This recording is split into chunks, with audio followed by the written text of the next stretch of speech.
How's it going, everyone? I know there's a couple people waiting. What's going on? This is weird.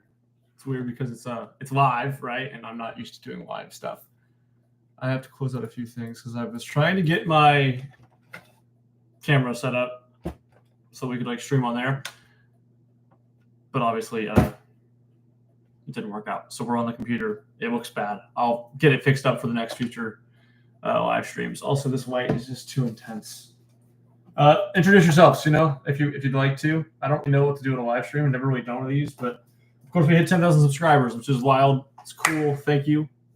But to the two people that are in the room currently, if you would, just go in the chat and say something. I don't know what you want to say, but say something. It would be nice to start a conversation.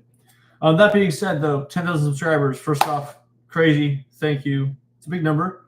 Now, I don't expect everyone, from that 10,000 to like show up for the live stream. It's kind of ridiculous, but it's pretty cool. And on top of that, the live stream today really is just to like have a quick conversation with you guys, say hey, thank you, that type of thing. Answer any questions you have about filmmaking or editing or whatever else, because I know that the majority of you, at least that have been here, are generally here for video editing stuff. Anna, nice to meet you. Thank you. Glad to see you here. Once again, I don't know how this whole filmmaking, I don't know how this whole live stream thing works. I just make videos and post them, and somehow we're here. So thank you guys for being here. That being said, how's the audio? I was trying to get the microphone. First off, I should probably take it off because I know I'm not using it. I was trying to get the microphone here to work by like plugging in the transmitter to the computer. But Mac is annoying regarding that stuff. So we're using the inboard microphone on the computer, inboard camera. This looks bad, obviously, but it is what it is.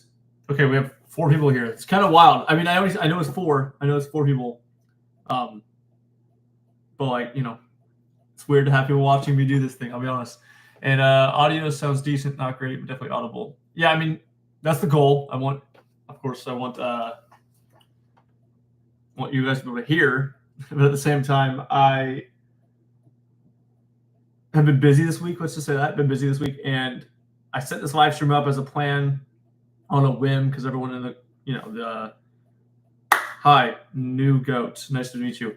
I set this up on a whim only because I didn't really know what to do for 10,000 subscribers. It's kind of hard to know what to do if you haven't done that before, if that makes sense. Like, I've never been here before, so this is new for me, just like maybe it's new for you to watch a live stream on the channel. 6 people here, though. That's weird. It's wild. How do you color grade, or how do you color your personal videos? Like, do you just color grade one video, copy and paste? No. I wish it was that simple. Ironically, the videos that do the best on the channel take me the least amount of time, it seems, and the videos that do the not worse, but like get less views, take the absolute longest. And to say that better, to answer your question, when I edit, I have a conversion LUT that I use, and in the future, maybe I'll set the computer screen up so we can like live stream and talk about that stuff too. But I use a conversion LUT. I shoot S-Gamut, or not S-Gamut because it'd be Sony. So I shoot Cinegamut on my R6, which is Canon, and then I convert the log to Rec 709 with a conversion LUT, not from Canon either, because Canon's conversion LUT personally is bad. Long story short, I use a conversion LUT, and then I kind of just know what works like in the room studio thing I have here, which is not even my house, by the way. I'll break that down in the future, but I have a couple of videos talking about like my personal life. That way you guys can know me better, but I know what this room and how the lighting and environment works. Now, of course, this looks bad because I don't have the lighting set up the same way I would for a video, nor does this camera handle video as well. And I just kind of go off that. So I know that like there's a lot of blue reflection in this room. Couch, that painting, my little sister painted this. This looks, it's so good to me. I know how the room's going to look. I know how the lighting's going to react. So I know like what color grade looks best, in my opinion, from the experience I've had just making videos in this room since December. I hope that answered your question. So no, it's not a copy paste thing. It's more or less like convert the LUT, and then color grade and edit. But yeah, if you want me to make a video on like my personal style, I can do that. I know I just made general color grading stuff, but yeah, I know that was also drawn out. I write scripts for the videos because I talk way too much. Thank you for your question, though. Hey, Tung. Yeah, Tung. I apologize if I messed your name up. I'm really bad at this whole pronunciation thing. Hi, thanks for being here. Great work. I have some questions. Yeah, hit me with your questions. Do you have a base LUT that you build off of or a color from scratch? Okay, I think I kind of answered that. Yes, like I said, conversion LUT. And then I just color it the way that I feel is best. Though if you look at the videos closer, like if you go back to them, you'll notice that they're similar, but not every one of them looks the same. I'll have the camera settings completely different from this video to that video, or like I'll use, this is a 35 prime.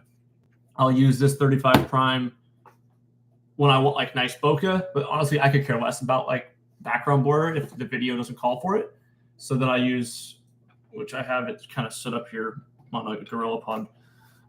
I use this 15 to 30 f4. It's a super slow lens. It's like $600. It was cheap, but it gets the job done. It gets the job done for like the videos where like I have the camera up in the ceiling, right? There's like a mount pointed down. If you ever noticed that, so like that completely is different lighting than like when I sit here at the desk and I do the video, you know, right there.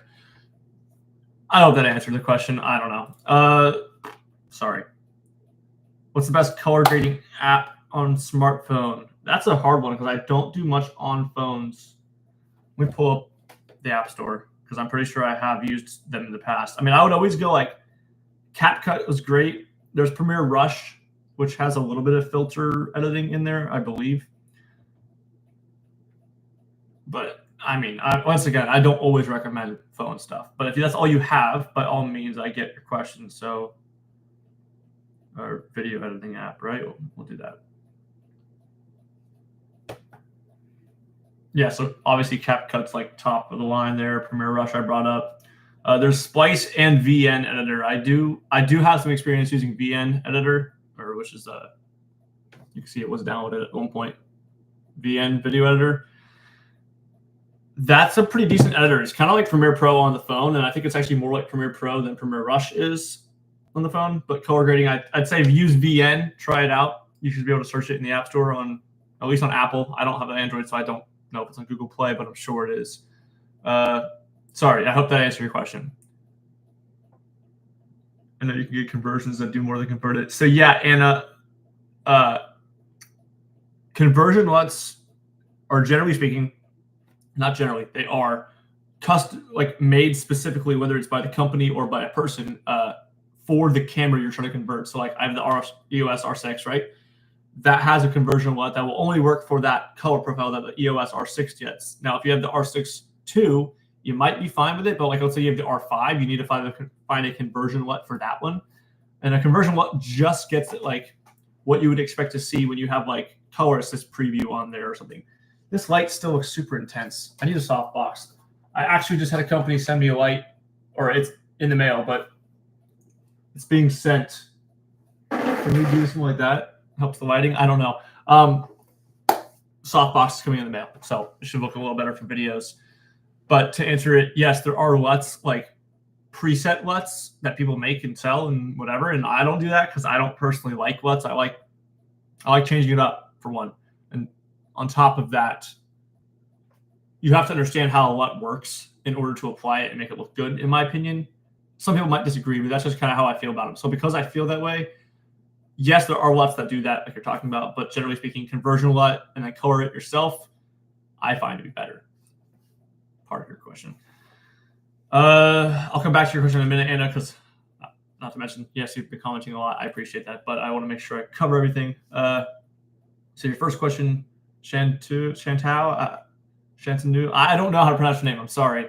I'm going to CLG in a few months. I'm not sure where that would be. I probably am a little dumb right now, not realizing, but I'm going to CLG in a few months, and I want to sort of cinematic style vlog of my life. What should I begin with, an iPhone 14 or a camera if I have a low budget? Man, it doesn't matter what you have camera-wise. I think, like, I say this. Yes, I have a nice camera. I think, it's okay. I have a good phone. Like, I have 15 Pro that I shoot on if I need to. Like, the last video was shot basically on this phone. You can do anything you want with any device you have. It doesn't matter. However, what are you trying to do and what will be the best for it is a different question. So, like, if you're just going to vlog, man, use your phone. Who cares? You can also get, like, when you point your phone at yourself, it's going to be in focus. So you don't have to really see the screen much. And you know that you're generally speaking, like if I put my phone at myself here, well, okay, you can see the reflection. But if I put my phone at myself with the screen away from me, I know I'm going to be in the frame. So I don't have to worry about that. You can get like a lens from Moment or Sandmark, which is, well, I don't know where the stuff is, but the last video was sponsored by Sandmark, right? And they make a lot of lenses like that. So you can always get something like that and kind of like rig out your phone so it looks better. And then you can like shoot in like the Blackmagic app that kind of like lets you use your phone a bit more like a camera. You can control your shutter speed and ISO and things like that. So you can really take your phone and make it a decent camera. But obviously if you can get your hands on a camera, I find they're better because they're dedicated to just being a camera rather than your phone, right? Like no notifications come in, your phone battery. When you're recording, what if you need it all day as well to get around places? Well, then you have to worry about two different things related to that battery, where the camera is, once again, just a camera, preferably for me. That's what I would do. Let's go back to your thing. Anna, you said, I know I'm asking a lot of questions. What are some of your favorite YouTube creators, like inspiration? Yeah, okay. This is what I don't talk about because I feel like, people will start feeling like I copy the style. And I think I've worked real hard I've been on YouTube for 8 years now. 2016 is the first time I made a video for YouTube. And coming up on 8 years, it'll be April. It was 8 years. And back then, Casey Neistat was top of the line, in terms of like content creators posting all the time. And that was probably my reason I started making YouTube videos, him, watching his vlogs, the whole deal. Because it was like, oh man, this guy's making not only a career with film, which is what got me into film, because like it wasn't just YouTube, it was just telling stories. And then I was like young then, so I realized like I don't know what I want to do, but that seems like Ross, hey, what's going on? But that seems like a really interesting thing to do. So like I say, Casey Neistat's probably the biggest like reason I started making videos, but not my biggest inspiration in video. And then I don't know, there's always like Peter McKinnon, there's the guys out there that do like the cinematic style vlogs with like a lot of color grading and visual stuff like that. Those are all cool guys in that field. I don't really want to make content like them because I kind of like the simpler run and gun style where I don't have to color grade. I don't want to color grade everything, to tell a story. I like the process, but I don't want to do that. It just takes a lot of extra work and a lot of extra time when I can be taking that other time, making more videos, telling more stories. So it's kind of why I'm there. But by the way, I love your stuff. I hope that answered your question. CLG, college. Okay, sorry. Yeah. I'm trying to keep up here. I used to make a little short videos and then throw a lot on them and call it good. But after your Relation Bloom video, that's crazy how that has views. I don't even know how. I started doing that and then not using a lot at all. Yeah, well, that's just like a visual effect thing, really. That just like adds style to the video, but it doesn't color grade the video. So if your video requires color grading, like let's say you shot in log, then of course you still need to color grade it to make it not, a flat color profile video. However, the Relation Bloom thing, it's just a preference thing. It's not required. It's not as important as, it might seem. Like you don't need to have good looking footage to have a good video. I hope that makes sense. Landon, what's up, man? I see you all the time in the comments. I appreciate, I think no joke, like when I go through comments, like you have that little purple square thing that says like top commenter. You're everywhere. You're everywhere. I appreciate you, brother. What's up? Congrats on the 10K. How did you get into filmmaking, video editing, and do you have a favorite movie? Do I have a favorite movie? I am so bad at this question. We'll come back to that because probably not. I don't have like a favorite movie. I could probably think on it. But I like a lot of everything. I'm not preferable. I don't have a preference like about movies that are like cinematic looking, if that makes sense. I don't know the word I'm going for. Movies that have like standing in history as like cult classics, sure, like those are all great. And as a filmmaker, right, you're supposed to like have like a movie that's like, it. I don't. I mean, I like franchise movies all the way down to like independent movies. So like, I don't know. We'll come back to it. And then your other thing was what got me into video editing. I mentioned this earlier. I answered Anna's comments. That was saying like the reason I started making videos was because Casey Neistat's vlogs. I was watching those when I was like 15 when he started those, 16, I don't know. And I was like, oh man, this is like, I didn't know what I wanted to do with my life because, I'm a kid then. But I was like, oh crap, like that's something I never even realized was an option, like being a videographer, being a filmmaker, if you would. So then I was like, let me look into it more. So then like I bought a camera for like $300. I think it was the PowerShot MX50 Canon. I've kind of been with Canon the whole time. I've had one Sony, but I'm going back to Sony soon. We'll talk about that. But that's kind of why I got into filmmaking. I wanted to tell stories. I always liked being like, imaginative. I'd write like little stories as a kid or like do whatever. Like there's videos of me like filming crap with no intention, but like I've always liked it. So I think it's just like storytelling. Oh, that's a cool medium to do it. I suck at like painting or like physical art, if you would. Like my sister paints. That's her painting. Like she's good at painting. She's like a lot of landscape stuff, and I'm terrible at it. But like I realized I was good with tech stuff, so I like video. I hope that made sense. And editing is not something I actually like. I think I'm decent at it, and I think that I explain stuff well, which is why the channel exists. But I don't like video editing. I hope that makes sense. And sorry to break it to you guys if it seems like I love it. And now I totally custom color grade everything, and it looks way better. So thanks for the inspiration. Awesome. That's awesome. Absolutely. Also, I see the viewers going like 4, 10, 5. I have no clue how this works. Like, are people coming and going? Are they like new viewers? If you're new, welcome in. I missed a couple of you, I'm sure, but welcome in. Leave a comment. Let's have a conversation. It's kind of the whole point of this thing. I'll be on for like another hour at least.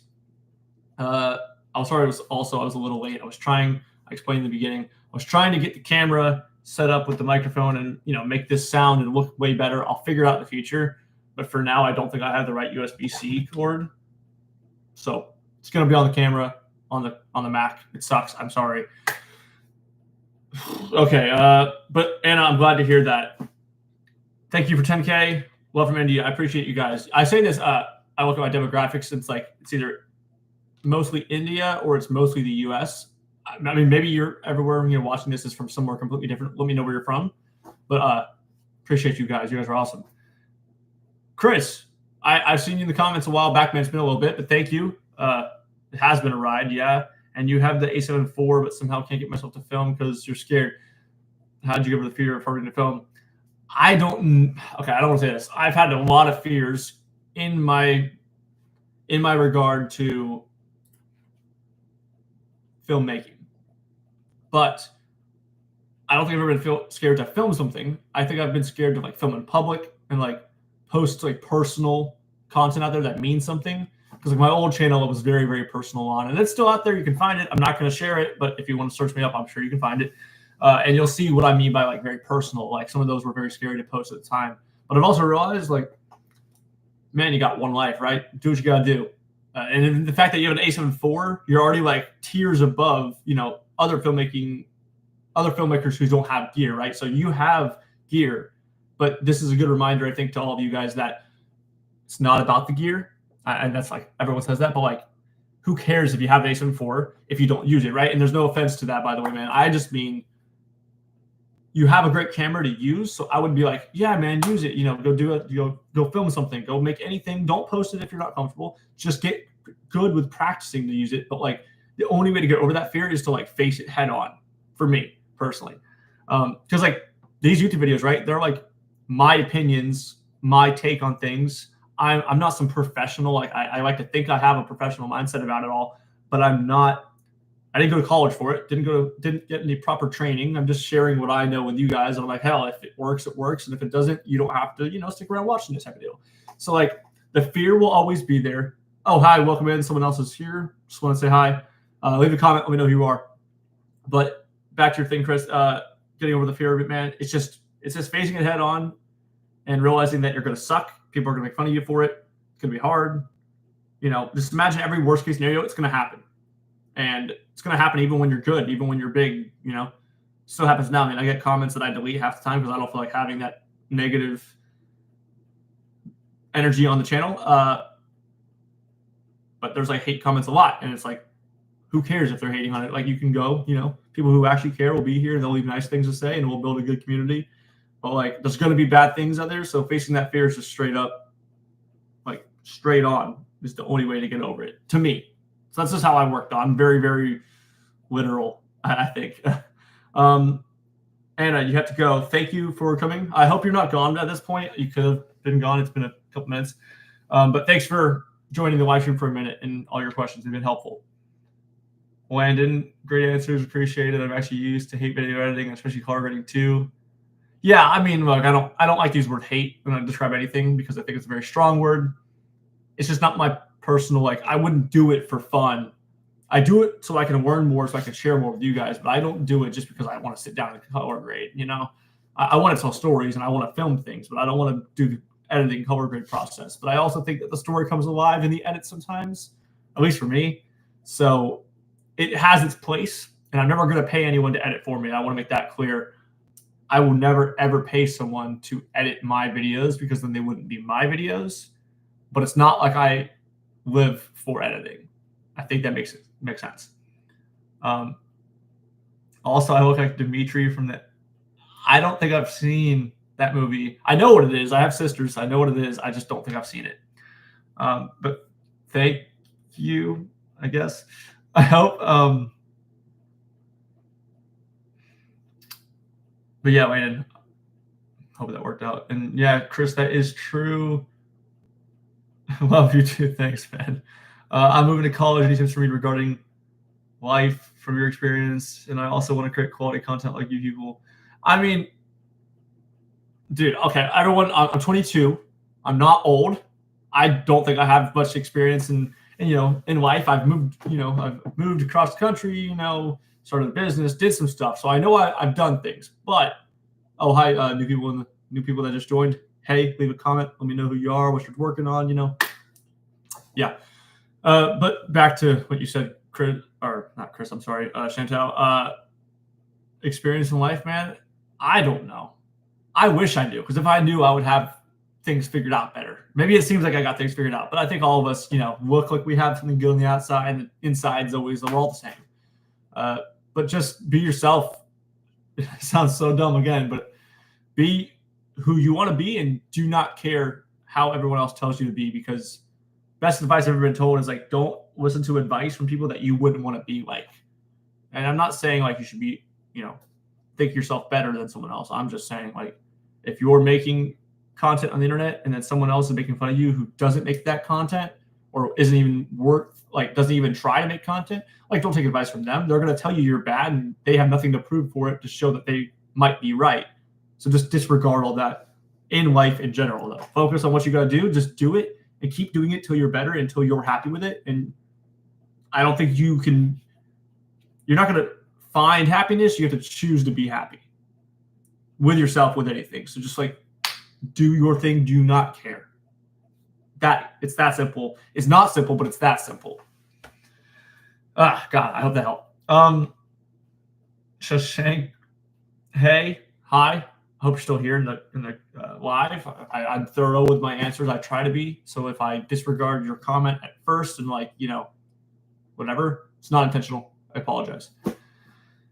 Only those who hate are the ones who don't do anything. Pretty much what I'm saying. You love my content. Thank you. Appreciate it. That's crazy to hear, like, that anyone likes my content. And like, that's the thing I'm kind of getting at. It's like, you're always going to be your biggest hater, I think. You're always going to like have the harshest critic on your own work. I make videos every week, like twice a week I try. And it's like every video I'm like, I make it. I like it when I make it. Then I post it and I watch it back. And I'm like, I wish I did this better. I wish I changed this. I wish whatever. So the fact that you guys like my content and you're here, thanks for the people that just joined as well. That fact that you're here on this channel, subscribing and watching these videos is insane to me. I still don't know how to like mentally handle it, but thank you. Also, we just had like 9 likes on the live, and now we're at 8. So I don't know how that works. I don't know how this whole thing goes, but thanks everyone that's here anyways. Where are we at? Wondering how your face looks when you hit 100,000 in 1 month. Oh crap! That'd be wild to hit. My hair is so long. That would be wild to hit 100,000 in a month, let alone in general. I mean, that'd be awesome. I don't know what I need to do to get 100,000. I don't know what I did to get 10,000. Like, I have an idea of what I did, and I'm working on a video about that, but I still don't have the answers. But that'd be awesome. Thank you. Yeah, Landon, that's what I'm saying. I think usually we're on the same page in the comments. I agree with most things you say there. Yeah, Chris, forget color grading. Like, I know I specialize like the channel's content in editing and like making things look pretty, but like no one's gonna watch a video that's bad in terms of story. So yes, it might help to have good looking visuals, but it only helps if the story is good, if the content is good. So don't let the color grading hold you back from starting, because you'll never find the right moment to start. How to get the best out of background music in SFX while making videos. Okay, there's more. I don't know if you mean like how do I find good audio or how do I make it work best for the video. I'll answer both. I use Artlist, which is like not my favorite, but it's okay. I use Artlist for SFX and music. I've got at this point hundreds of songs downloaded in like a hard drive that I reference all the time. So if I don't want to like search for a song, but I remember that I found a song for like, let's say a client project I did one time, I'm like, oh, that's a great song. I remember this song. I'll scroll through the library and then like, does it fit for the pacing or the feeling I'm trying to go with the video? Yes or no? And if so, then I throw it in there. I test it out. I probably go through like 4 or 5 songs each video I make, regardless of what the content is. And then the sound effects, I have a giant library as well that I've saved over the years because I've been on YouTube, like I mentioned earlier. Hi to those who just came in, by the way. I mentioned earlier that I've been on YouTube for 8 years. This is my second channel, or technically third, but second real one. And in that time, I've just saved up a lot of like sound effects that I got from like freesounds.org or Artlist. I used to have Epidemic Sound, a bunch of things like that. And those licenses, even if you're not having the subscription anymore, I'm pretty sure are good for like your future. So point being, I find them on Artlist. But in order to make them fit, I make sure that I think about what kind of pacing I want the video to have and feeling I want the video to have before I use the music. And then I find music that fits and that syncs nicely with that video, whether it's on the cut or it's just the style of video. I try to like music, it's literally half the experience. Like the audio is half the experience of the video. So it's just as important as your video, if not more, because bad audio is annoying to listen to. Like I'm sure this is not the greatest. You wouldn't want to watch a whole video with this audio and video, but you would probably watch a video with this video with better audio, if that makes sense. We'll move on. It's going to be a deeper question, I'm sure. Maybe I'll make a video at some point, but TNM, make a video on making a web series in a month. Make a tutorial on using music and SFX in a film scene. Yeah, I mean, I'm open to it. I got to have an idea.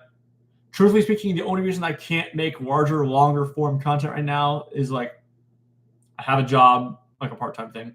I have this channel. I have my business that I run, and I try to make 2 videos a week on the channel. So like right now, I'm kind of focused on growing the channel so I can use this channel as a platform to like launch off of my own personal career, if that makes sense. So, you guys sharing the videos and liking the videos and like post notifications on, that type of whole thing is what helps grow the channel, of course. So if y'all want to share things, I appreciate it. But one of these days, maybe. I mean, a web series would be awesome. I'd love to make some narrative-driven content. I have tons and tons of scripts I wrote out and over my lifetime, of doing stuff. And it's something I'm willing to do. Just have to find the time and people, because it takes a crew sometimes to make bigger form stuff. Yes, definitely. It's not simple, but it's that simple. Yes, exactly. Epidemic Sound. I left Epidemic. I went to Artlist.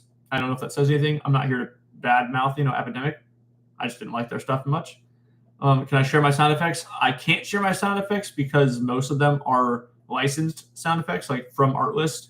And when you do that, you can only use it for like your personal use or commercial, but like I can only use it. So I'm sorry, I can't share those. However, freesound.org is free. And honestly, it's pretty decent. It takes a lot of time to scrub through the garbage audio in there. But if you are willing to put that time in, you'll find good stuff. TNM, A story should be good, but more than anything, or more than a story, I think we need to give time to storytelling and character. Can you reword that? I think I have an idea of what you're saying, but I think it'd be better if you reworded it possibly. I hope that, sorry about that. Just trying to make sure I follow through here. Neat info. Welcome. Thanks for commenting. Thanks for joining. Hey, I just started my channel and I used the lessons from your color grading tutorial for the first video that I've showed in my face in. Awesome. Glad you made a video and posted it. That's like the first big step. I don't care what it looks like. You posted something. That's awesome. It really helped me with the aesthetic that I was going for. Cool. I mean, once again, that's why I make the videos, so I can help you guys. I never started this channel for my personal gain because like my first channel was all about whatever I wanted to post. And like, though it was fun, it didn't grow much for one, but forget that. It was like, I was focused on like being a YouTuber rather than just like making content that helped people. And I think that's why this one's working so much better. It's because like, I don't care about the numbers. Like you guys being as my subscribers are awesome, but I don't care about, you know, how many subscribers I grow to or how much money it makes or whatever. It's just like, it's nice to be able to help people and like help you guys get ahead because like it took me years to figure some of this stuff out. And like, I obviously I make videos on things I believe in and agree with. So that's why, you know, that's why I'm here trying to do this rather than what I used to do. But, which was my first film and have you uploaded it to any platform? No, honestly, I haven't made any short films yet. Like I wrote out some of them. I filmed parts of them. We've never finished them. Like we, as in like friends of mine in the past. Hi to those who just joined. I see the numbers going back up and down. I don't know how it works, but if you're new, once again, we're talking filmmaking. We're answering questions. We're doing stuff like that. So if you just joined, leave a comment. Let me know who you are, what you're doing. Ask any question you want. I'll do my best to answer. But Tina, back to your thing. First film, haven't made one. I want to. I have a bunch of scripts written out. I've got a bunch of like partial films made, but haven't uploaded it. However, I have a lot of. Okay, well, let me reword this. It depends on what you call a short film. I don't have any narrative-driven story. Like, you know, I wrote a story about fake characters and like made a thing. Videos or form films, but I do have a lot of personal short films. You know, like stories I wanted to tell. A lot of those are on the old channel. A lot of those aren't. Yes, I can play the guitar. I won't play it on the live stream, but maybe I'll put it in a video one day as a joke. What was I saying? Sorry, that was funny.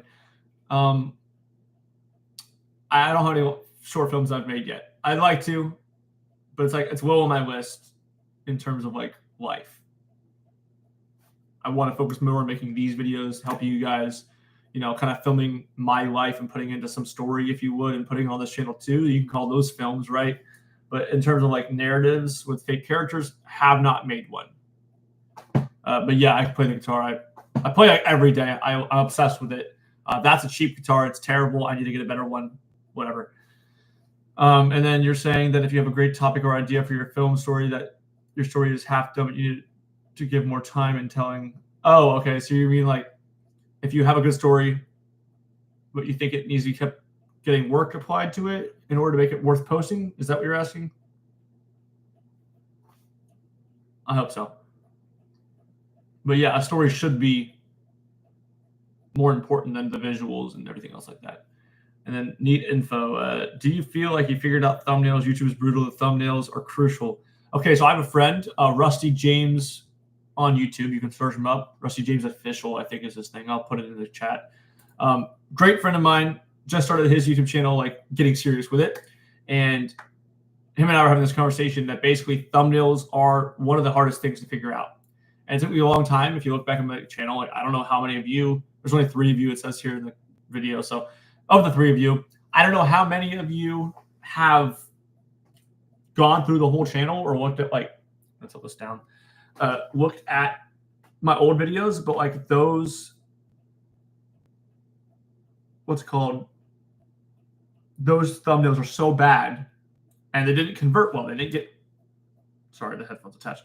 They didn't convert well. They didn't get many views on there. So like when it comes to thumbnails and making thumbnails, yeah, I think I figured it out for my own style. I don't want that to be my thumbnail style forever, but it works. And I think it's because it's contrast is the biggest part of thumbnails, right? I use the yellow text, that one color and that same font on everything because I think branding is important. And that's what I went to college for is marketing, branding, graphic design. So like I think I have an eye for it, but with my thumbnail specifically, I use that color yellow, and then I try to find a darker or complementary colored background. Like you'll see a lot of blues and darker tones, and those thumbnails convert the best, I think, because they're eye catching for one, but two, they're simple. A thumbnail should add context to what the viewer can expect in the video, but it should not tell them everything about it. Because if, let's say I'm making a video on the best camera gear, right? Or I'm like the best lens, and then I have this picture of the lens here, but like, the Canon 35mm, all the information about the lens is in the thumbnail. Then as a viewer, I wouldn't need to watch the video to know what the lens they're talking about, because it would be in the thumbnail, the full, if you're putting like Canon 35mm, what is this? I don't even know what this is, a 1.8 macro, right? If I put that whole thing in the thumbnail, then as a viewer, I would see that, know exactly what they're talking about, do my own research on it rather than watch their video. So when it comes to making a thumbnail, you want to, just like a movie poster, you want to give a little bit, but you don't want to give the whole thing away, but you want to make it catching enough that it stops someone from scrolling. And then when they read it, they get a little bit of context that gets them intrigued, but doesn't give them all of it. Same with the title. That way you can be most effective with, it's marketing is all it is. So thumbnails are hard to get down. I don't think one style fits everything. I think certain styles work better in certain niches. And I'm not a very clean, studio lighting. Obviously, you can't tell this doesn't look anything like a film studio because it's not. Ironically, it's the game room. I sit there, I play games all the time. So thumbnails are hard, but I think I figured it out for my channel at least. I think that the thumbnails I make, you guys seem to like. Not to mention, I have people asking that the font is all the time, so I made it short on that. But I hope that made sense because, yes, they're brutal. It's hard, but I think I got it down. Let me take in your childhood. Are you a Potterhead, and which house? Do I have something Harry Potter related in this room? Yeah, I love Harry Potter. I'm not going to go too deep into it. Which house? The app tells me Gryffindor, so we're going with that. I'll take it. And then Hogwarts Legacy also, because my app's linked up with it. Then yes, that's childhood right there. However, I'm not that old, so when the movies came out, when the first movie came out, I'm born in 2001. So when the first movie came out, I think I was just born, like a month old. So like I didn't see it in theaters until I was like 8. Yeah, that was a funny question though. Bro, a story should be good, but to show your story point of view, you need to give more time in your storytelling so the viewer can experience the story, not just watch it. You need to feel that. Yes, like you want the viewer to connect and feel related to the story. Hi, welcome into those of you who just joined and you left again. I don't know. If you're new here and you haven't commented yet, leave me a comment. Let's talk. We're trying to answer some questions and just introduce and meet each other here. But yeah, I think a story should make you feel something. Yes. If you're talking about my videos personally, is it a critique about my videos? I don't know. But if you're talking just in general, a story should be good, but it should also make you feel connected to it. That's what a good story is. It's relatable. Why yellow color and thumbnail is so attractive, I don't know, but I agree. And once I realized that, I'm like, I'm never going back. And I think it's like the vintage film style that I try to go with. I think that is what makes the thumbnails color that I choose for the font so like nice. It's just like that yellow kind of gives that vintage aesthetic that I like to go for. I don't know how vintage it really comes off, but I try to go for it. What camera do I mainly use in my videos? I've got a bunch of things plugged in on it, but let me take it off. I'm gonna break the HDMI cord if I yank it like this. It's on my Gorilla Pod here. I was gonna use it for the live stream, but unfortunately I wasn't able to get the EOS utility working. So I use an R6. I don't like it that much, really. The color on it to me is pretty bad in terms of like C-Log. It's not a Canon C-Log problem. It's like the R6 is known to have like a weirdly reddish skin tone hue, and it takes a whole lot of work to get it properly colored for skin tones, and it's so annoying. So this is a right here. This is a A7S II. I used to use that primarily for like work stuff. I'm probably going back. I'm going to get the ZV one. I'm pretty sure because of the form factor and the quality is insanely good. But I use a Canon EOS R6 with a 15-35 or a 35 macro. This is my favorite lens just because it's like cheap and fast and it's honestly pretty decent. And I don't really want a super sharp lens. I like that soft vintage look as we always talk about. What filter do I mainly use? when you say filter, do you mean like color? Like when I color my videos, what do I use there? Because everything I color is like from me. I don't have any like LUTs or things I drop on top of it. It's always from scratch. Lens filter. Okay. I don't use a lens filter. I mean, I sometimes have an ND. I used to have a K and F concept. Then I got the Peter McKinnon one because the Peter McKinnon one with, what was it, Polar Pro, I think it is. I have a Polar Pro now, and that's a great filter, but that's a $300 filter almost, and I don't recommend starting there. But the K and F concept ND filter, there's a VND from like, 4 stops to 400 or something stupid, crazy like that. That was decent, but it has a greenish vignetting tint to it, so I wouldn't always recommend it. If your color leans towards green, it's going to be very green. But if, like in my case, it leans towards red, so it kind of counters it okay. But I don't use filters. Most of the visual stuff, like the bloom and everything, is always the same effect that I teach you on the channel. Most of my visuals are post-production, not pre-production or in production. However, I should say I need to get a Polar Pro, like Pro Mist filter, or a Tiffin Pro Mist. Either way, I need to get a mist filter. I'm probably going to, but I don't want to buy it for this camera because I'm going to get a different camera soon and do that. Hope that answered. If you have zero money and I give you a camera, a tripod, and a gimbal, and a light reflector mic, it sounds like that's a lot of gear for zero money and a crew. How do you make a film with this, and how will you manage lighting your film? We'll come back to this. That's a deeper question. Regarding the lighting, though, lighting is the most important part of all video. I don't care what you have. Any light's better than no light, and lighting is the absolutely most crucial thing you need to understand when it comes to making good-looking video. It's a very, very deep topic that I'm still trying to figure out. However, it's not an easy answer. It's not an easy answer. I probably won't get into it too much right now because I don't have a lot to share on it, because it's not like a one-size-fits-all. Like, are you going for a softer, contrasty look? Are you going for like a very evenly lit look? You're going for very like scary, dark, moody. Like, there's so much to talk about. But like, I like shooting outside. I like letting the sun control things and using a balance board if I have to, but I don't like to go that overboard with it. So, yeah. I hope that answers it. Sorry, maybe we'll go to a video in more detail, but I want to make sure we keep up with the conversation. People don't feel left behind here. I uploaded my newest video, and the CTR is like 1.5%. As I said, brutal. I'll try to use your advice for thumbnails next time. You can always change your thumbnail.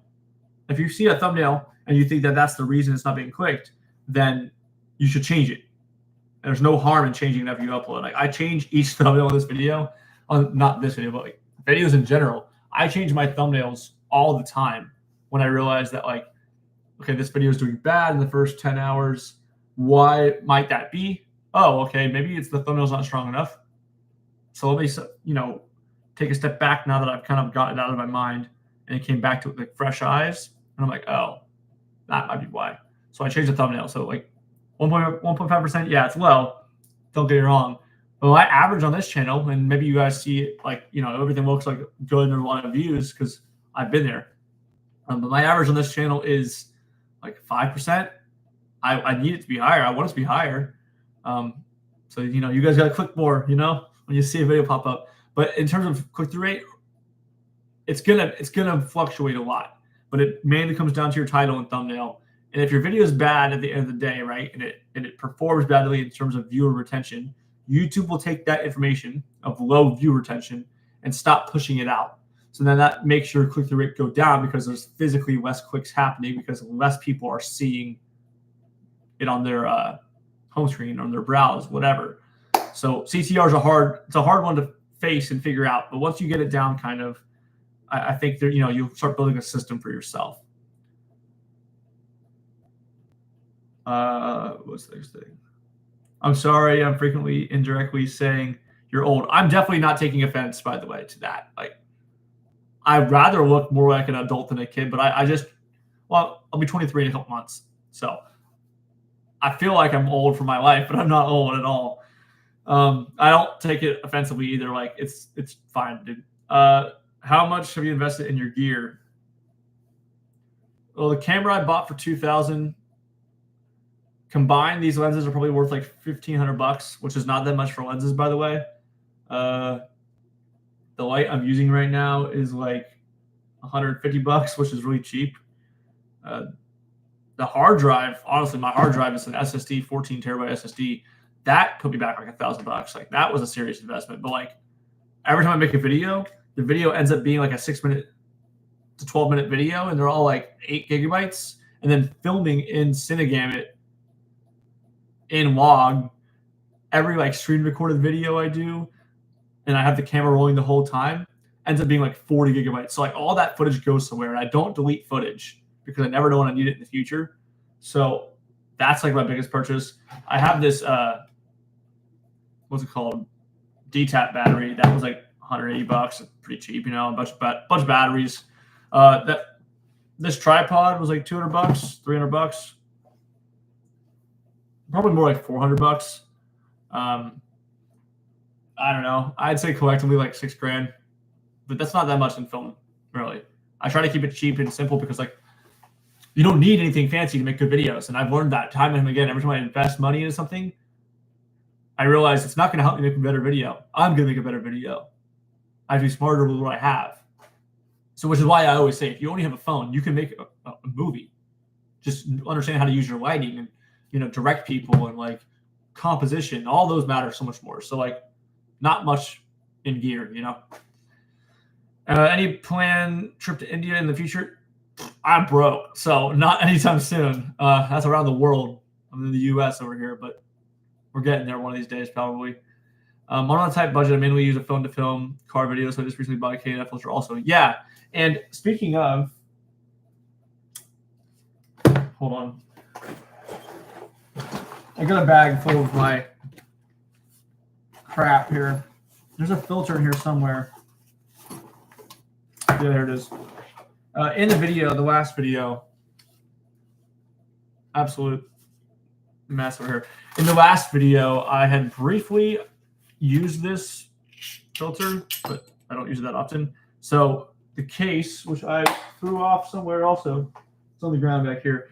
That case that I used for the anamorphic video has a step-up ring for a filter for your phone. So like in terms of like those of you who only have phones to film, this is a, you know, ND filter, if you can't tell, like obviously darker, that has a step up for my phone. So, you know, screw it on, and all of a sudden you have a, what is it, 8 to 64 ND. So really, you can get so much done with just having a phone. So like in terms of what you were talking about, Monica, I don't know how to pronounce that because it could go either way. Using a K&F filter, good idea. You know, use what you can. But in terms of like accessories, Sandmark's great. Beast Gear or Grip is great. That's another phone company. There's a few more. Landon, someone that was in the comment a minute ago, in the last video, I think he mentioned another company that does phone gear. But your gimbal can't handle the weight. So it's kind of wasting money. I need to buy a new gimbal. Any recommendations? What gimbal do you have? I don't know where my gimbal is. It's somewhere around here. I like Zion. I have a partnership with them right now. I'm trying to figure out so we can make some videos with them too. I have a Zion. I bought it previous to this partnership thing years ago. I bought multiple of them. I've also bought DJI Ronin gimbals. I find that for the price of a Ronin, it's not worth it. So I went with Zion. Happy with them. However, I don't know what, you know, gimbal you have. So let me know what that is, and then we can talk about like weight that they can handle. If I give you a brand new channel which has an audience of 1,000 people in the niches, action and thriller cinema, what were your tips for the channel to be changed? TNM, the questions you're asking are kind of broad, and there's no problem with that. However, I don't know how to answer some of them because, like, what if this channel is doing well? Like, do you mean like a channel that's doing poorly? It could be they're making bad videos, you know. It could be like the acting's bad or the direction is bad. If, like, you know, there's things that need to be changed, what needs to be changed? I don't know. This is a theoretical situation. But, you know, I would say focus on the lighting and the quality of the video, like the gear you have, use the best you have, but also think about like what you might need to invest, because everything takes investment, whether it's time or money. You know, study up on that niche and then take the information you learn from studying on that niche and apply it to your own thing. make as much as you can, because it's always quality over quantity until you need to practice. Then it's all quantity, and quality can come secondary, because quality will improve the more you make things. But no, don't be sorry for your question. I'm just trying to make sure I can answer you well. Where to download Premiere Pro? Adobe's website. Chantel, great time, bro. Keep posting great stuff. It's late night here, so I'm going to sleep. Thank you for joining in. I know that a lot of viewers are around the world. I don't have a perfect time, for you guys to join, of course, that fits everyone's schedule. But thanks for joining. I appreciate you. Hope to see you next video. But yeah, Tina, don't apologize for it. You're good. Just trying to make sure I answer well. Not the newest, but planning to get a Hoem MT2 since it's multi-purpose for every day. So better to be safer when I upgrade to a camera. Okay, so you're saying what gimbal would be good for both mobile and cameras when you upgrade in the future? Got it. That regard, DJI or Zhiyun are the only two brands I would recommend that I've used and trust. So I've never heard of this brand. MT2.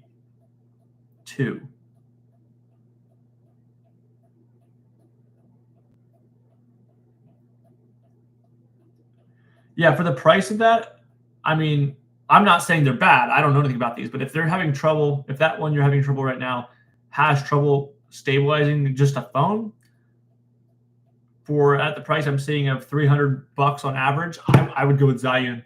The Zhiyun Crane 2S is what I have. I think it's the 2S, maybe it's a 3S. It was like $400, which is not much more than the other cameras, the other gimbal you're talking about, but it is solid. It carries this camera with a cage, with a monitor on it, with a big lens. Like it's pretty good. And not to mention, if you want to, you can throw a phone mount on there, which phone, a little phone mount on the gimbal, and there you go. Now you can use both. Okay, Tina, let's see your question now. If I give you a brand new channel with a small audience, which will view every video. Okay, so you're saying every subscriber watches every video. Got it. To go to the channel and make at least $4,000 from the channel, which niche would you choose for this channel, and what's your initial steps? So 4K in a year, that's pretty easily attainable, I think. Let's go off this. Every channel type, we'll start here. Every channel type has a different CPM, right? Finance channels have ads that are finance-based, meaning those ads will pay higher. So YouTube will pay more to the user, like me owning the channel. I'll get more money from each ad view because the advertiser pays more for that niche of finance, for instance, right? If you want to make good money in YouTube, you need to think about what market you're targeting and how much that market generally was valued at. Finance, like if we're talking like crypto guys or stock market dudes on YouTube who teach about that stuff, they're in a niche that is about money and makes good money. So the advertisers there will be more valuable for YouTube. They'll pay more, therefore you can make more. So choose a high valued niche that pays, that is an expensive niche, and that's the one you can make the most money in. However, you have to be knowledgeable and good to make videos that are good, right? You can make them and not have knowledge, and that's fine. But if you want to have a successful channel that's quickly turned around, you need to be the best you can possibly be in your field in order to win.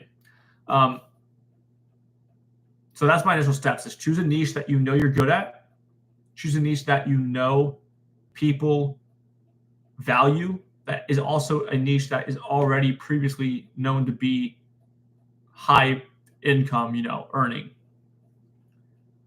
That's where I would start. And then that point, post as much as you can, but only post as much as you can if you can keep being frequent with those uploads. Hot Basil. Hi. Thanks for joining. Thanks for being excited to be here. And Monika, thank you for your questions. I appreciate it. I'm glad I can help. Hopefully, if you have any more, leave a comment on a video, go to the community tab, leave a comment, ask a question. I try my best to answer every single comment if you guys haven't noticed. Do I do freelance and video editing for other creators? And if yes, which platforms will you favor to find work? Okay, yeah, I do. I have a few clients that I edit for. Most of them are Instagram or Facebook, like Reel, TikTok, type of stuff. They've found me. I didn't search for them. Most of my business I've had nowadays finds me. And I'm not saying that in a cocky way. I'm saying I've just been doing it for a long time, and I don't stop. I always keep trying to figure something new out. If I'm failing in one way, I try to retarget and think of a different way. So those are the best platforms, I would say. If you see me say orange, I mean, yeah, I said hi. I see you in the comments. Hi. But in regards to finding editing clients, I have a few. I edit for them. I won't disclose who they are, but they're generally pretty big clients in terms of their following. And they have found me or have been recommended to me by someone else. So Instagram is probably my best bet. I think Instagram is more business oriented nowadays anyways. There's a lot of personal content, but it's pretty businessy. Where TikTok's more like individuals, if you would. I'm the first YouTuber to see your chat. Well, I appreciate you being here. Also, it's not many people here, so therefore it's easy for me to see the chats, but I'm glad that is pleasing for you because I'm trying to make sure I have as involved of a community as we can build here. That's why I'm here. So thanks for being here. And I hope, TNM, that answered your questions. You're a big fan. Thank you. By all means, I don't want anyone thinking I think I have fans or something like that. I know I have viewers, right? People that watch my videos, but we're all people, man.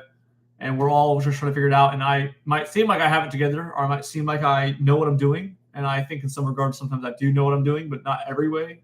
So thank you for watching. But I'm just a normal dude, just a normal dude. I'm happy to be a normal dude. Don't want to be anything special like that. I'm a normal dude addicted to coffee. I'll say that.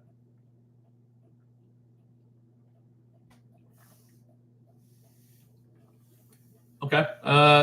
Neat info. Cool. You're still here. Appreciate you. I started video editing at the end of last year. Worked mainly with one client. They scraped the project, and I can't showcase my work publicly. Okay. Let's think. Did they scrape it to be rude or spiteful towards you, or did they do it because they decided to just not make that content anymore? They didn't want it anymore. Was there problems with the workflow? Because building a good relationship with your client is very important. And I think that's obvious. I think people know that, but it's very important in regards to building more clientele. And in the way I work, if I edit for someone, I have a contract with them. I've gone through this for about 4 years now of being a professional in the video field, and I've got real contracts made up and stuff. And those contracts, generally speaking, inform the client that no, I don't own the content, but I have permission to advertise my own work, my own services, with that content. It's not my content, but I made the content, so therefore I can use it as an example. If I'm trying to get more video editing clients, I can tell other clients, hey, I edit for this person, this person, this person. These are the videos I made for them. And I'm not allowed to post those myself, but I shared the video that I made, on the person's channel, or I shared the physical video in a, Google Drive link so they can view it but not download it type of deal. And it just takes time. I mean, it's a hard field. There's so many of us out here video editing, and there's a lot of places overseas speaking, that have less inflation than our country in America here in the US here does. So it's easier to outsource. So therefore it's a harder field. So I don't know where you're based out of course, but I'd say for your future in video editing with other clients, if you have clients that you're video editing for them, get a contract in order of some sort, an agreement. Make sure they sign before they pay. Make sure they sign before you agree to do anything. Anything that you are willing to do needs to be in this contract. You send it to them, they sign it. And in that contract, you need to specify that you're allowed to use the content you make for them for your own advertising purposes in order to get more clients. There's a proper way to word that. You can look it up. But that's kind of what I'm getting at. That's the overall. I hope that helped, man. Can I play Among Us, please? I forgot that was a game. I've never been into it really. I would have played Minecraft and Fortnite. Those are the two games I play. I suck at playing video games. I'm not good at them. I also don't have much time to play them. Maybe in the future, if you guys really want me to, we can do some streaming, like where I play a game, whatever. But at the moment, I want to stay on topic on the channel in terms of video editing because that's what you guys value. But I want to make the channel more personal, where it's more like you guys know who I am, right? I know you're asking a lot of questions now because you don't know who I am, and you know who I am as a tutorial, teacher, if you would, but not as a person. So I'm trying to make more personal videos. However, maybe in the future we'll play games on live stream, not as videos. Okay, Tina, a couple questions that are real. Let me read through these. Brother, this is a little personal question. And, I hold to remember 7 stories in a screenplay and a board is done. I have invested 5 months in writing films and 2 web series stories. And now I'm going to shoot the movies and web series next week. How much time should I give to editing them? Should I upload them on YouTube and market it? Well, this is my take, right? What's the point of making these if you're not going to share them? There's a valid reason to not share things sometimes. That's fine. I'm asking you to think about this. Regarding editing them, take as long as needed. Do not rush that process. If you think that there's a very good story to be told here and it needs a certain amount of care and attention, give it that care and attention. Do not rush the process if it needs time. So there's no one size fits all in terms of how long you should edit it. You have 7 stories. You invested 5 months into writing, right? You've already put a lot of time in there. So there's no reason to rush it now. Just keep putting more time into it, make the best you can. And then you should upload them to YouTube. Let's say this is a solid series, right? Like you have a web series that you're confident and passionate about, and you want to make sure that you can get them all out in a reasonable amount of time. Don't post one, just like TV shows. They film the whole series and they get the whole series done and edited before they post, more often than not nowadays, before they post the first one. So in your case, and you're going to start filming them next week, don't rush the film process. Don't rush the editing process. Take the time it needs. Take the time you can. You might be on a schedule, sure, but do what you can with the time you have and don't rush it. And yeah, you should post them on YouTube. Share them. I'll watch them. I'll send some, comment it in the videos, and the community here will all go check it out or something, give you feedback so you can keep improving. And, even if it's bad work, and there's no problem with having bad work, because that just means you have to be better and you're going to work harder and you'll make more work in the future that'll be better. And that's how we grow. So regardless of how it comes out, you should share it.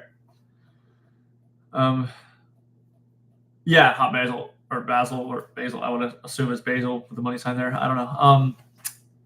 I'll play one day, just not today, especially, but yeah. And then the client themselves was very toxic. Bunch of early 20s dude bros with the CEO that had a good God complex. I don't work with them anymore. I just put my work on a Google Drive and cold email it. Thanks for the thoughts so far, by the way. Yeah, so regarding that, if you're putting your work in a Google Drive and just sending an email out, I don't recommend that in terms of winning clients. You want clients to want you. You have to give them a value proposition that makes them choose you over everyone else, because there's going to be other people out there. So build a website of some sort. There's multiple platforms out there that you can build a portfolio on. You can go on Vimeo. That's where a lot of filmmakers go, right? They'll post their work to Vimeo, and then they'll share the Vimeo page because it's more professional, and at least it's formatted well. You don't have to have a Google Drive access to see this thing or a certain link. You can just go search it up. So I would retarget your where you share your content, even if they're unlisted videos on Vimeo. Put them on Vimeo. It looks more professional. And then, yeah, 20 dude bros. I know people like that. I try to avoid people like that, and it's nothing too rude. It's just you need to work with people that are going to value you, and they only will value you if you show that you value yourself. So if you put up with the headache of people that are disrespectful to you, they're going to keep disrespecting you. But if you put your foot down, and decide to not work with people like that, and then they ask why, be kind, but be honest, and be efficient with your words. It took me a long time of working with people that I do and do not like, things that went well and did not go well, to get that down. But hope that helps. Thanks for your thoughts so far, by the way. Yeah, no problem, man. Hot basil. So you do live streams every day? No, I don't. This is the first one on this channel. This is for 10,000 subscribers. As you might have been able to see, 10,000 is a huge number. It's crazy. I didn't know what to do for it. But hey, here we are. 10,000 subscribers. Pretty wild. So thank you. That's why we're doing a live stream today. Now there's only 2 of you guys in here. You know, that's cool. Obviously, would love that number to go up because I want to talk to more of you guys, meet more of you guys, you know, help more of you guys. But yeah, I'm tired today, man. Had a long day already, had a long week. I need to film a video. As soon as we get off this live stream, I got to start filming another video. So there'll be a video tomorrow. And if there's not a video tomorrow, well, it'll be next day. But, you know, I post every Tuesday and Friday. So video needs to be uploaded tomorrow. Got to film it today. Yeah, it's a busy life with this YouTube channel. And it's not even a huge YouTube channel, you know, it's just busy. TNM, I have shared the story with many directors. Also, the stories I have written have very good feedback. Now I'm nervous in shooting it because I have experience in writing a story. Yeah, okay. So you don't have much experience in production. You have a lot of pre and post-production experience. And I get that. It's going to be scary. It's going to be hard. It's going to be a lot more than you think it's going to be. If you plan for one day that you think it's going to take 3 days type of thing. And that's just unfortunately how it goes because like things will never go perfect. They're not going to go how you plan. You're going to have to rework some of your things. You know, you might have to rework your script in order to get the location that you have, you know, better. But just get into it, man. Just don't be scared to do it. You'll get it figured out. I hope that helped. What do I like to play? Like video games? I mentioned a minute ago, I play Fortnite competitively pretty often. I used to play Minecraft a lot. Minecraft VR was also especially fun. I played Minecraft like my whole life though, since I was like 8. So I have, or maybe like I was 10, but I don't play many games because I'm not very good at them, and I don't have a lot of time. But when I do play, I play those 2. But yeah, TNM, you haven't made it visually in terms of production. So I get that it's scary and hard, but you just got to get out there and do it. You'll never truly know what it's like until you just go do it. So quality matters, but quantity helps you learn skills.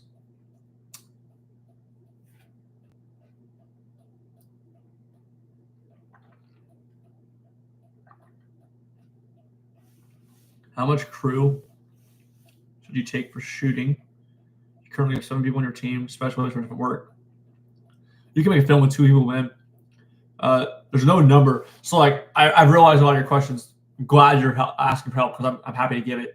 A lot of your questions have been based around like what, you know, other people can tell you, but only you know yourself best. And you know that your skills are best suited somewhere. You can do great work with 2 people. You can do great work with 10 people.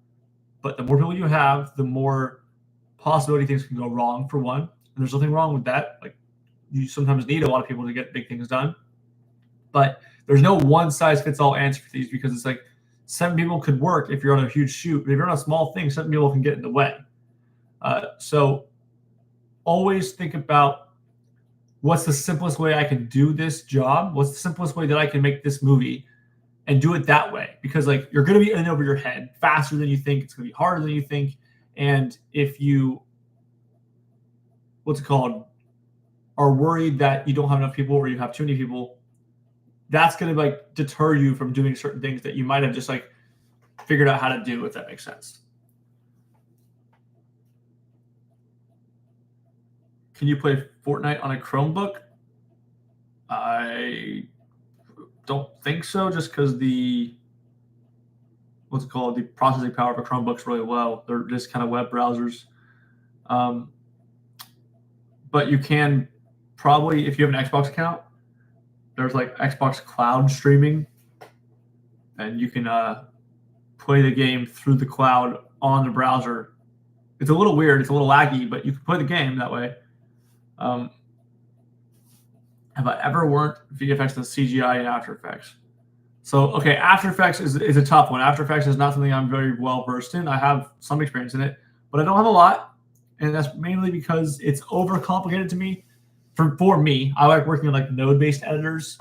Like Blender, I have a lot of experience in, ironically, but it's nothing to do with video. It is, but not for my videos. But my method is this. My philosophy behind film is keep it as simple as it can be, work with what you have, and don't overcomplicate your process, which is basically keeping it simple, right? But I have one camera, literally one, that I use. I have this one back here, but I don't use it. I shoot according to what I own. So it's like a 35. If I need like a very fast lens that gets a lot of bokeh, I use this. It's a macro lens. If I need just a general shot that's really wide, I use the lens that's on the camera right now. A lot of the tutorials are filmed on that camera because it's very wide. But the point is, like, I try to avoid overcomplicating the process because it slows the process down. And I'd rather make a lot of videos than make a lot of like big and heavy, intense videos, if that makes sense. So VFX, CGI is not my thing. I think it has its place, but I also think that social media has made video editors think and video creators think that they have to have all these crazy VFX to make a good video. Where if you look at real film over time, that's not the case at all, because the best movies in the world sometimes, like the most watched movies, cult classics, have like the worst filming because they're made in like the 80s and 70s, right, or whatever, and they don't have access to After Effects because it wasn't a thing. So it's like they work what they have, they make the most of their opportunity what they have, and they don't need to fluff it up with extra VFX because those extra VFX do not actually change like the story. The story is going to matter more than the VFX. So like it just doesn't matter that much. I don't have experience in it, but if you're trying to make something that requires VFX, then yeah, it does matter. But it's not going to make your video better unless your story requires it. I know that's not partially your answer, but I don't have experience with VFX. But I do have 3D modeling experience in like Blender, like I mentioned. Yeah, do I play guitar? Yes, I play guitar. That's my only one. Well, I have two, but that's what I play. It's not great. It was really cheap. Scratch and dent section at Guitar Center type of deal. But I really, really enjoy it. I love playing guitar. I play every single day pretty much, as much as I can when I'm not working constantly. But one of these days, when I have a better microphone setup and a better camera setup, right, maybe I'll live stream, play a couple songs or something, goofy on there. Will I try right now? No worries if I'm bad. I mean, like I said, I don't want to try right now because the audio is going to sound really bad on the pickup. Like if I'm using my iMac with the built-in microphone because I couldn't get my camera working with the microphone setup I usually have for all the videos, like the little wireless. I was going to try to wirelessly use the DJI mic, import it into my iMac, but iMacs are annoying when it comes to like anything that's not Apple, so it wouldn't work. So one of these days I'll play the guitar on the live stream, but not today. Just not. Also, I don't want to like. I'm plugged in and stuff. So I don't want to get up. No, you're good. No problem. No issue. I don't think Don't think it was an issue. Yeah. What's good, Sir Willis? Hey, yo, man, my guy. I see you in the comments all the time. Thank you for being here. How's it going? We've been talking a lot to anyone that's new in the channel or in the live here, and there's not many of you guys left in here, but anyone that's here, we've been talking about everything from video editing to business of video, like video business, to like a little bit about my personal interest in me, to 10,000 subscribers. It's a huge number. 10,000 of you is crazy. So thanks. Yeah, thanks for being here. In my team, there's 2 people for sound design. Both have made all music in background music for the film, but I don't know which sound effects I should use my imagination where. Sound effects don't matter because in like a film, Foley is important. Foley is like the realistic sound you hear in the scene. So like someone opens a door, you need a sound for that door opening. And when they're walking, their pants might make a ruffle sound, and their keys in their pocket make a sound. Footsteps, the room tone, outside the house, if they're walking in a building. So there's a lot of things to think about in terms of sound effects, but it's not like you plan the sound effects beforehand. You just, as a filmmaker, should know, like when you edit something, okay, when a person is doing this thing in the scene, what are they doing? And then like in real life, if I was doing that, what would what would I hear? And that's how I think that you should tackle that situation, like Foley sound effects. I think you should tackle it thinking about what real life sounds will be happening in that scene and then putting them in there the best you can. It's going to be hard to find some stuff. It's going to be hard without paying a lot of money for subscriptions. Like I use Artlist once again for sound effects, and there's loads of things out there. But there's other websites that are free, like freesound.org, and those are great also. So hope that helped. Hope that helped your question. Will, it's going good. Glad to hear it. Glad it's going good. It's going good for over here too. My school, university. No, I graduated. I got a bachelor's, a 4-year degree. Coming up 2 years ago now, I graduated college, and then I moved across the country, and here I am now. And I graduated with a graphic design degree. It wasn't in film, nothing related to film actually, but I've been out of university for a while. Amir, hey, yo, how's it going? Thank you for being here. Thanks for watching the live and joining. We've been here for about an hour and 15 now. We're talking about editing. We're talking about the channel. People are asking me questions. I'm doing my best to answer. So if you have any questions, not whatever, leave it in the chat. Yeah. And then should I shoot sound footsteps and door opening personally? So there's 2 ways to tackle that. You can film like sound from the actual set. So if you want to have like exactly what would it sound like if someone's walking on whatever material they're walking on, you can record with like an audio recorder, them doing the action, and you just piece that in. But you can also just like find sound that works and feels right and do that, because like when it comes to sound effects in movies, most of the things you hear in movies aren't even the thing you're seeing on the frame. Like the sound effect is made by something completely different than the actual subject matter that's happening. And that's because like sometimes certain things don't make the sound that you would hope they do. Like when you swing a sword around in the air by yourself, it would just be like the air whooshing sound. It wouldn't be like the metal, sound that you hear from like a sword in a movie. But your mind accepts that that sword is made of metal, and it gives that sword weight and feeling in the world that it exists in, because that sound tells you it does. So that would be like an example of like film in person, film record after. Both are acceptable. It just depends on what you're trying to do. It's situational. Where are we at? Just joined 1 a.m.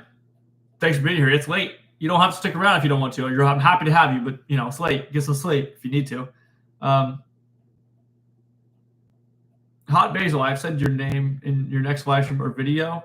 There's not much reason to say anyone's name in the videos unless like we're referencing comments. So if you want to leave a comment that helps me come up with a video idea, I'll of course credit you there. Like I've done in the past where I brought how I felt a few of you guys have left some comments, and then like I use those comments to reference the video. Yeah, Basil, I see that. No, I get that's your name. It's just more or less there's not much reason to say anyone's name in the video, because to everyone else it doesn't provide value. And my only goal here is not to say like I don't want to say your name in the video. It's to say I want to provide value to as many people as I can, and I don't want anyone to like, because if I do it for you, I have to do it for everyone type of deal, that whole thing.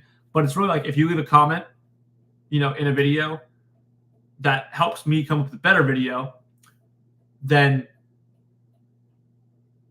of course I'll be like, hey, thanks for this comment, from Basil.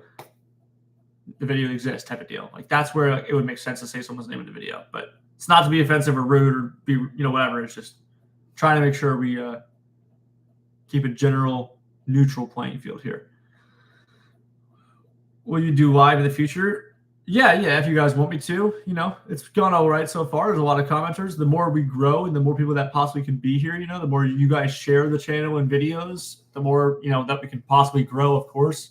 Right now we're gaining, I don't even know. It's kind of crazy on how many subscribers we've been gaining lately.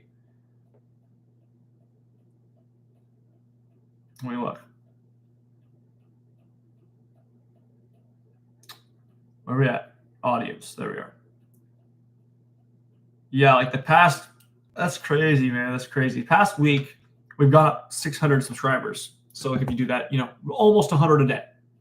So, a few weeks from now, if I do another live stream, next week, possibly, who knows, probably be more of you guys. So of course I'll do more if you guys like them. Just leave a comment on the videos and request to go to the community page. Let me know that you guys want me to live stream, and I'll probably try to do it at the same time as I'm doing it like today.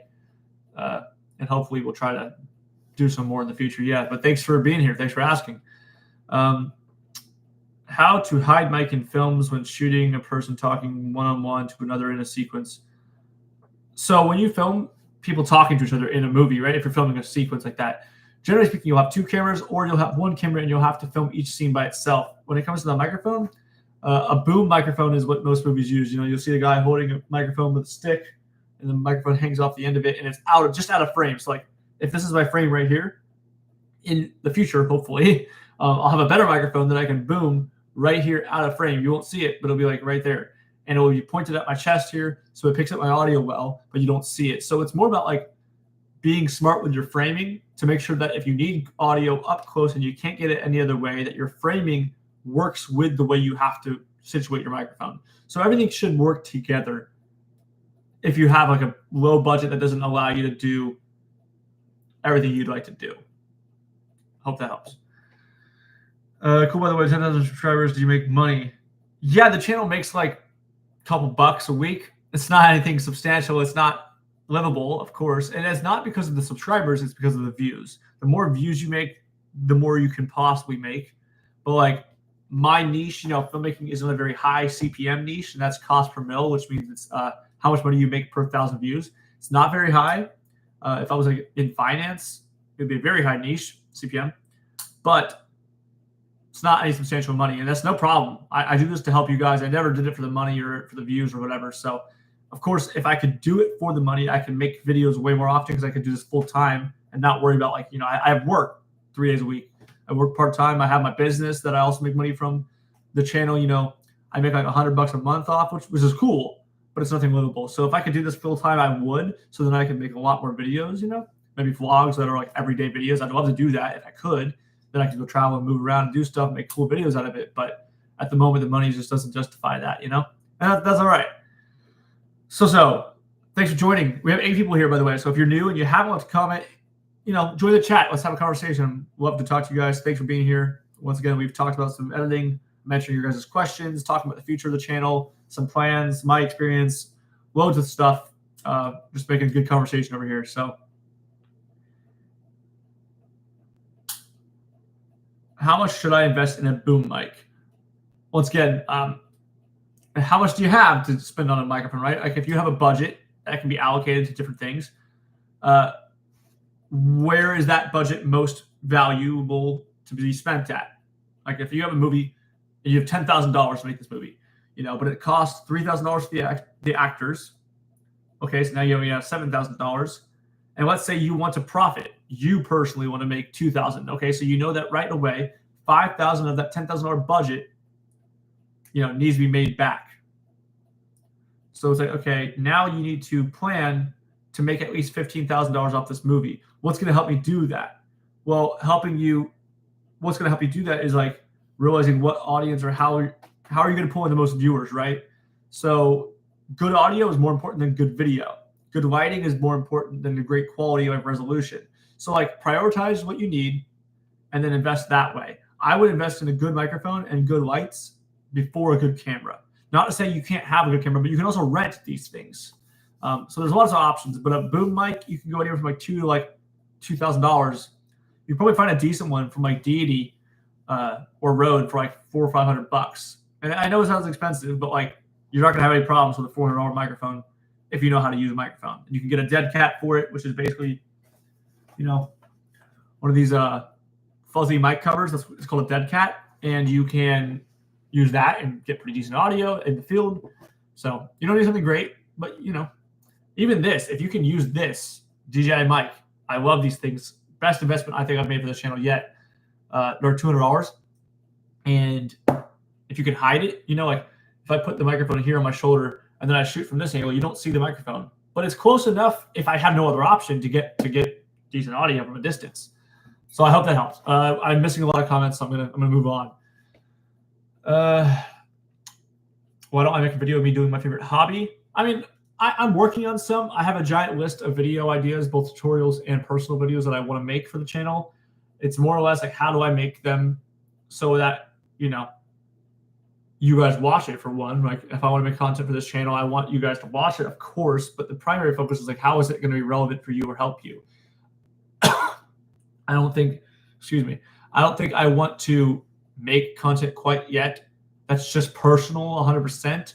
That doesn't provide you guys some type of value, because you guys are here helping me, like, helping my life. I want to make sure I continue to do the same. So I will, and maybe I'll make some videos that involve my hobby while I teach you something, how to vlog, right? And then I go about my day and I record and do stuff that I do and teach you guys structure about storytelling and stuff. But yeah.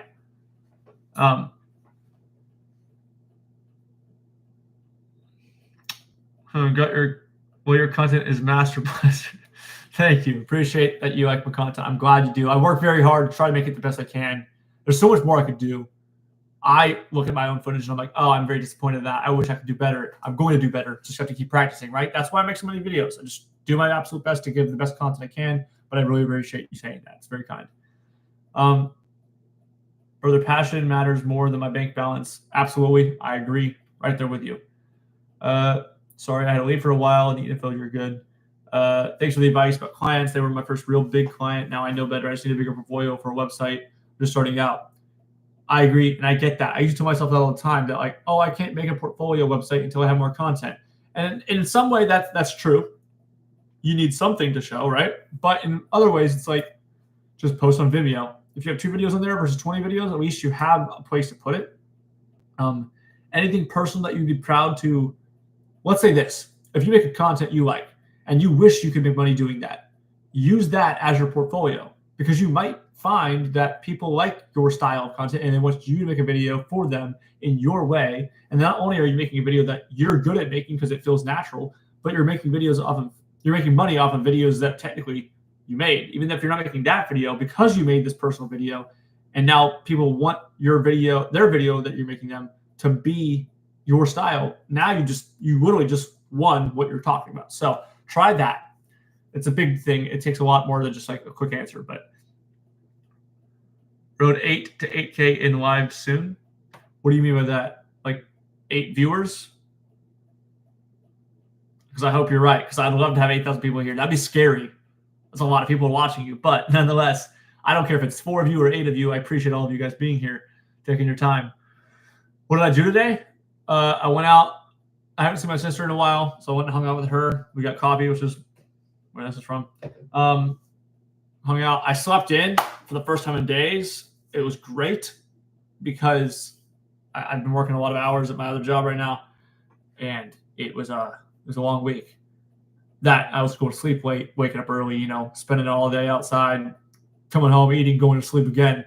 So I've been behind. I literally, the last video, the anamorphic video, I worked 10 hours. I went home, showered, went right back into rush hour, filmed that video in like an hour, trying to make it as entertaining as I could with what I had to work with before the sun went down. Went home, edited it till 2:30 in the morning. Then I woke up at 6, went to work again until 7 o'clock last night, and then came home, slept, woke up this morning, did what I just said, and here I am now doing the live. After this live, I have to film the video for the channel. I have to come up with one as well. There's a lot of stress going on with that. And then post it for tomorrow. And then this weekend I should be good to like just chill for a second. But I don't believe in just chilling out, because like there's so much work to be done on this channel and in life, and I have so many goals that I want to meet. The only way I'm going to do this is like continuously working as hard as I can. So there's no rest. But I'm okay with that. But that's what I did today. And if you guys want to see like a day in the life thing, let me know in the comment, like right now in the chat. If that be a video you'd be interested in watching, let me know and I'll make one sometime when I have like a fun thing to do, because I feel like day in the lives are only good if they're fun. Oh, that was a lot of talking. Sorry. Need some advice for investing if I have some. Investing like in stock market investing, or like in gear, or in yourself. I'm going to talk about in yourself. Investing in yourself. You can invest time or money. Time is an invaluable resource. Money is a valuable resource. Money's great, right? Helps you do things you want to do. But time you don't get back. So it's like, how do you spend? Okay, so you're saying money. I see that. How do you spend your money properly, you mean? Only get what you need. Do not it's going to be hard sometimes when you, let's say you have the money to spend, and everyone on YouTube is like, talk about this great camera that just came out, and it's like a really good deal, and it's like, maybe it is, but do you need it? Are you going to make your money back off that thing? Basil, see you later. Thanks for being here, man. Sorry for those of you who have joined and are watching right now, and I have not answered your comment. I will get to it in a minute, I promise. Thanks for being here. Leave a comment, Trash, I don't know how to pronounce your name. I apologize. I'll see you later too. Thank you for being here. And let me answer your question as well. Good work on 10,000 best tutorials on YouTube. I very much appreciate that. Thank you very much. Awesome for day one. Very much appreciate that. But yeah, so back to your question real quick. NTNM, thank you for all your comments. I'm sorry I didn't get to the last one. Let's do this in another there's a lot of questions to answer today. So yeah. To those of you guys that are leaving, bye. So back to your question real quick. Investing in gear with your money or investing in money? Because investing in money, I don't have much advice for that one. Like, I'm trying to figure that out myself. I'm not very old. But investing in gear, get one camera that you understand back and front. You know everything about this camera. You know how to use it to its maximum potential. Invest in lights and a microphone. Lights and microphone are super, super, super important for your videos to look good, because you're going to have a bad camera with really nice lighting, and the video might look okay. But if you have a really good camera and have no lights, your video is going to look bad. This is a $2,000 camera, and like without good lighting, I can't stand the way it looks, because you need good lighting. Like if I'm using this camera and this is my lighting, this is a terrible look for a real video, but it's alive. So it's like knowing what you're going to use your stuff for is a good way to think about where you should put your money. But the biggest thing is everyone telling you on the internet you need to get this thing or do that thing. Just follow your head. Follow what you know to be good and true, and take advice. Take multiple pieces of advice. Like I make tutorials. Don't just take my tutorials as truth, because like I try my best to give you the most accurate information, but I could be wrong, and I teach you guys as I learn things. So it's like branch out, learn as much as you can about whatever you're trying to do with that investing of your time, money, or gear or whatever, and then take multiple advice from multiple people and use your head to think on it in an educated way. Because like, once again, I could be wrong, someone else could be wrong. My video tutorials aren't the best in the world, but you might think so, and I really appreciate it if you did, right? But like, just because I make a tutorial on color grading doesn't mean I'm the world's best colorist, and I don't think I am. But I do the best I can to teach you guys what I know and just help you get a little farther ahead. Because for me, color grading was a super hard thing for me to get through and figure out. And I think I'm still figuring it out. And I think that's kind of part of it. Filmmaking, you're always continuously learning, always getting better, and trying to improve. But you're never going to reach a point where you're like so good that you don't think about it, because there will always be something to think about in color grading and editing, and it all is very laborious and very intensive. But as an overall, investing your time and money into things, invest in what you know to be good and true right now, and then spend time and research learning what you can learn in whatever field you're getting into, and then learning from people, multiple sources. I'm going to quit this question because I'm going way too far off. I'm on a tangent here. But I hope that helped you, because I'm not old, but I've been younger than I am now once, and I wish I had some answers as well on what I should do and how I should have spent my time. So don't rush your childhood, but think about the future too. I'm a big live in the moment guy, but I'm also like, use your brain, think about the future, because you don't get to stop time. Time doesn't stop for you, right? You got to go with it. So you better be smart in what you choose to do. All right.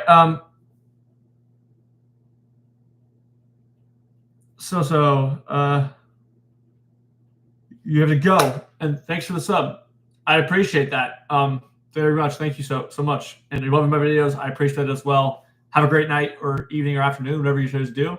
I hope to see you in the comments of the videos in the future. So if you see the comment, if you're end up in a video, leave me a comment. I'd love to talk to you more. Neat info. It's getting late in my corner of the world. Wish you the best of luck. Good night. Good night. Thanks for being here again. Thanks for all your questions, by the way. Been awesome to talk to you guys.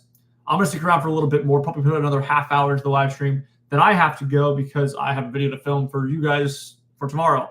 So I got to film it today, like I mentioned earlier. Got to film a video, got to edit the video, get the idea of it, all of it by tomorrow. So it's going to be a little stressful night. Yeah. So the two of you that are in the comment or in the chat room still.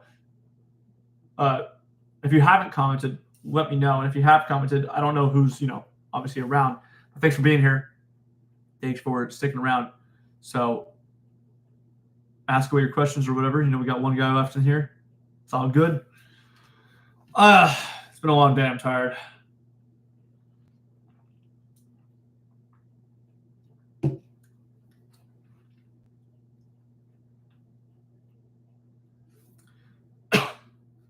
Well, one viewer off in the chat in the room. We got 2 now. Ooh, we just went from like 8 to 2. I don't know what happened. It's cool. If you just joined, thanks for joining. How's it going? I want to answer your question.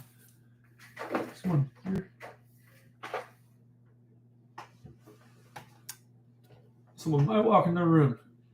Give me 1 second here.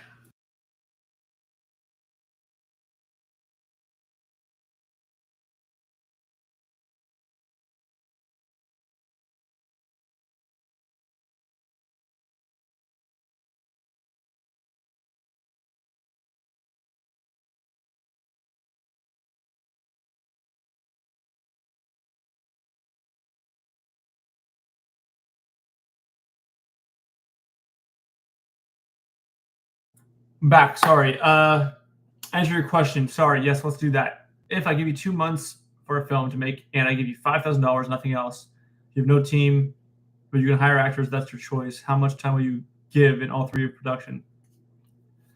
Do you mean like pre, post, and actual production? And like what would I do with $5,000 in 2 months?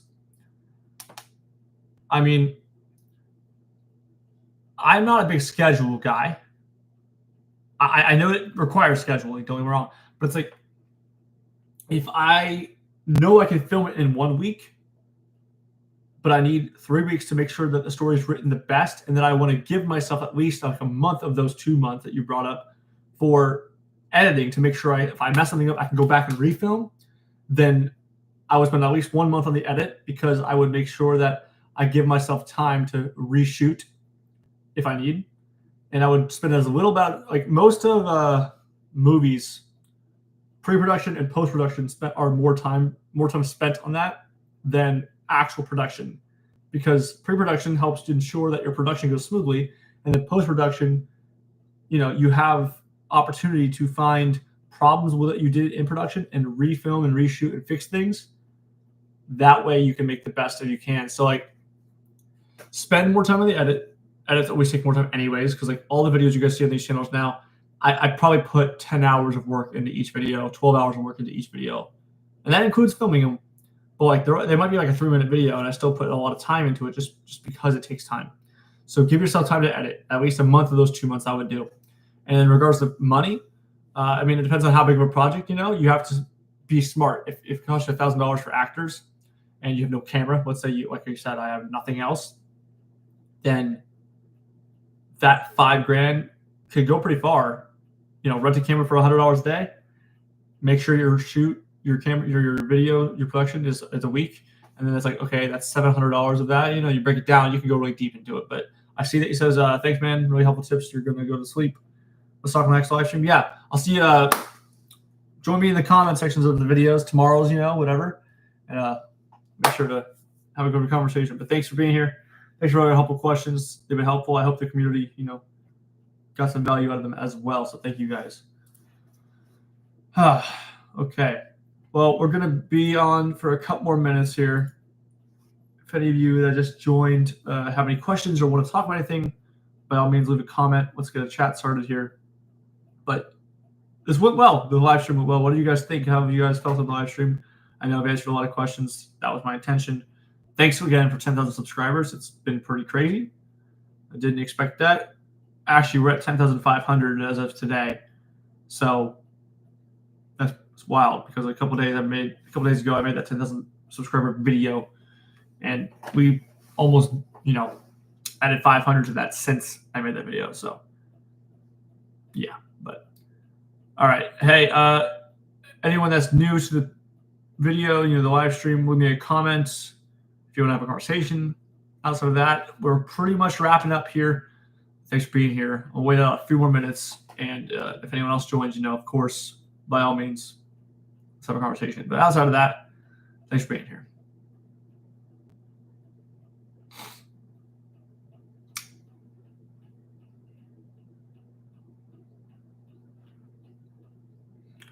All right, man. Well, hey, this has been real. This has been good. Thanks for being here. This coffee's been great as well. Thank you once again. Thanks for watching. I like to keep it simple. The outros of everything I do. So thanks, and I'll see you in the next video, which is tomorrow. I got to go film it. So Basil, I appreciate you coming back. I'm about to get off because there's not many of you guys left in here. There's actually one person, two people left in here. And, okay, we have a question, so I ain't going to leave yet. Hold up. Hey, bro, love what you're doing. Not a question. Just wanted to say that you should keep going. And I see you going far. You always have a car grade. Awesome. I'm glad I helped you out because that's the point, right? It was always to help you learn something new in the filmmaking world. So I'm glad you're here. Thank you for being here. I really, really appreciate that. But yeah, so thanks you guys for being here. Thanks for watching the live. Thanks for joining. Thanks for commenting. I'll see you guys in the video. I gotta go film it right now because there's no video tomorrow if I don't film it today. So good night, good afternoon. See you everyone. Thanks for being here. Capital Club Elite, thanks for being here. If you're still in the live, I appreciate you joining. Just to say that real quick. Yeah, Basil, I'm tired. I'm tired, but I also have to go film the video. So if I don't leave now, I won't be able to get the video done today, which means there's no video for you guys tomorrow. So I should probably go. And yeah, 100 minutes. It's been an hour and 40 minutes. So, pretty good live stream. Thanks for being here. Hope to see you in the comments tomorrow, though. I'll post 9 a.m., Fridays, 9 a.m. EST. So see you guys there. To those of you who just joined, we're actually ending. Good night.